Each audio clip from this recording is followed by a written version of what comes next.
Folks, how's everyone doing? I'm assuming this was sent to me as a meme. I'm going to... off the camera, hang on. I'm going to assume this was sent to me as a meme. So today we're going to have a conversation. It's been a little while. So I feel we can do... I mean, really, that's not even a real paper card. I mean, that's just a digital picture. These are the worst counterfeits I've ever seen. At least in the last... probably since I was a kid.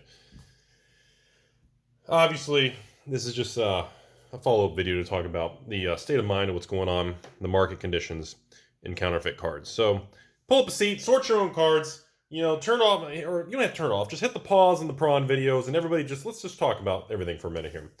So obviously, these things are terrible. There's no way, you can feel the paper layer on top. Now again, up close, or maybe in a triple, quadruple sleeve with 14 layers of protection. Remember, if you're inside of your house with your significant other, you both have to wear masks, spacesuits, and giant helmets, even in the bedroom. So remember, if it's too good to be true, it always is. Remember that. This isn't the 1990s, ladies and gentlemen. You cannot go to a garage sale and Grandma Moses is sitting there going, "Oh, hello, young man. I've got 14 black lotuses sitting near the toaster oven. Come on in. I'll bake you a cookie and a cup of tea." This isn't the 90s, folks.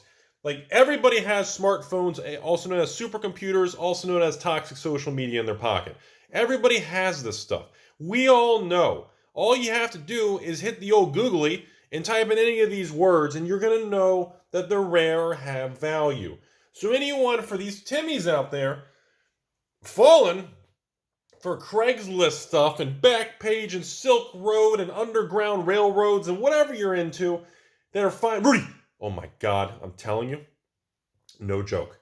This guy has 17 and 69 and a half ancestral recalls and black lotuses. And they're all together, and they merged into an ancestral lotus super recall next to the candelabra in the dining room with the lead pipe with Professor Plum.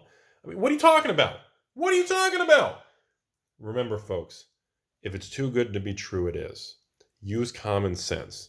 The human mind is wired to look for opportunity. So when you see and you're approached by certain things that may seem very attractive or very exciting, or what they call free tendies or instant equity or something significantly below market. For example, almost someone says, "Rudy, I've got this near mint candelabra of Thanos. Just because it's curled, because I have all the glue in my printer and inkjet. If you triple sleeve this, it may be okay. I don't even want to bend it anymore. It's going to pop.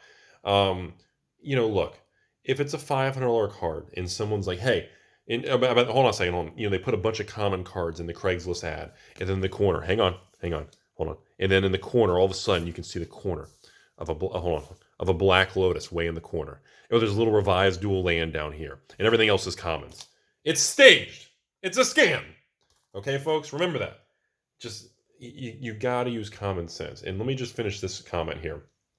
Remember, the human brain is wired to look for opportunity, and especially the more under duress and the more emotional state of mind and life events that you're under, the more vulnerable you're going to be to distorted decision making. Remember that, ladies and gentlemen. Whatever's going on in your personal life, the more volatile outside variables become, the more volatile your decision making is going to become. They're directly correlated. So remember that. So in other words, what I'm getting at, to make it very blunt and very unprofessional, let me say it this way. If you're down on your luck, you've had a rough month, rough year, 2020 just slapped your tacos so many times you're walking funny.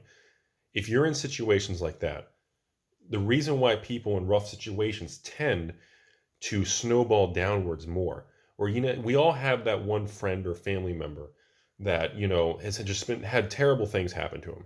Whether it's their own fault for decision making, or they were just literally dealt a bad hand in cards in life and it's medical issues or something they can't control. Whatever the reason is, remember, people in those situations, you'll notice it tends to either stay bad, or it tends to have a harder time elevating back to a better state of mind. Or you'll notice the probability of further erosion into more troubling times is more likely. And again, these are actually caused by their perspective, your state of mind, and of course, the inability to make very clear-headed decisions. It's all connected.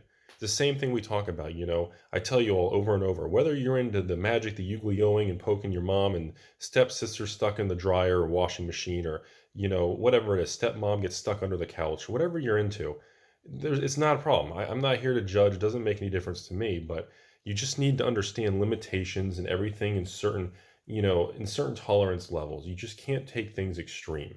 Me, I'm obsessed with the old cards and magic and the history. I love it. It's not work to me most of the time. I truly enjoy it. The toughest thing about what I deal with is actually a lot of angry people, and people dislike me, or aggressive messages, or actually people get angry when I don't buy their collections. And, maybe something happens, or, there's an issue with a product I sold, or maybe there's an issue with a patron, or, maybe, all the USPS shipping problems. Maybe a package gets delayed or damaged, or maybe somebody provided the wrong shipping address and it went somewhere else and they're angry at you. And, there's many different variables along the way.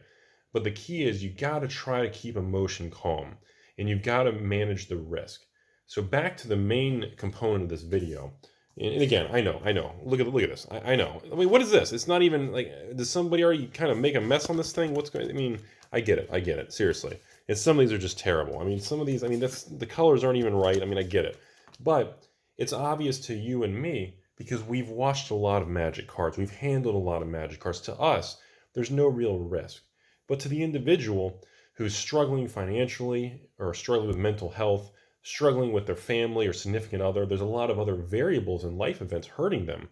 They're not going to be able to see things as clearly as we are talking right now. Okay? So when they see an opportunity on Silk Road to buy a Black Lotus in a whole collection for $100, or I'm sorry, what's a good one? No, they'll do something like this. $500, unsorted Magic collection. Hold on a second. My loss is your gain. No, hang on a second. Hold on. Wait. I don't know anything about this. I got it in a storage locker underneath the Taco Bell after they went bankrupt. No, hold on. My loss is your gain. Let's see. Storage locker fine. Grandma's attic. We already covered that. What are we missing? There's a couple more. I'll think of them later. And, unfortunately, they'll price it. They'll put a bunch of commons and crafts, slip one or two expensive cards, and they'll try to usually steal. Usually the dollar amount is around 100 to 1,000. They try to stay below the 1,000. When you get higher up, it gets a little tougher because the average person can scrape up 100 to about 500. That's usually the sweet spot. Usually that $500 thing. Oh yeah, take it all for $500. And somebody sees a Black Lotus in the corner, or a Mana Crypt, or one of the Moxins, or a Recall, or a Twisty, or a Candelabra, or you get the idea, Or one of the Black Four Horsemen, the Abyss, Nether Void, Abyss, Nether Void. What am I missing? All Hallows Eve. Crap, what am I missing? Oh, Chains of Mistaf. As I'm saying, one of those epic cards. If you're looking at things like that, they target the weak-minded.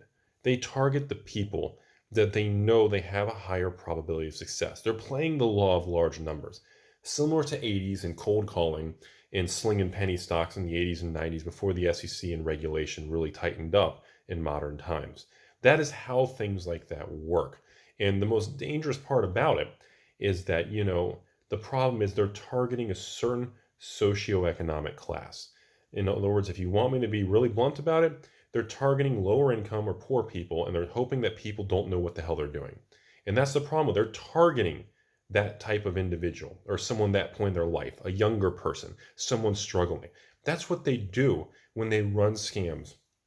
It's like I said, I actually have no problems with proxy cards and playing with them and counter. I actually really have no problems with that, because for playing the game and just enjoying it, I think it's a cool thing. But that's really not what it's about. And you guys know as well as I do, it doesn't matter how we feel about playing with proxies or having the real card. It's about trying to sell a fake card for a real card's worth of value. And that's where the fraudulent activity converts over. And that's when somebody says, oh man, can you imagine if we could swindle this Timmy and make a quick couple $1,000 and steal from him? That's when you get into really illegal stuff. Really, there's literally, you can go to jail, prison, federal. But again, if it's overseas and different regulate, the risk is up to the individual buyer to be prudent and be cautious. So the key component of this video, as I want everyone to know, is there's nothing wrong with proxies.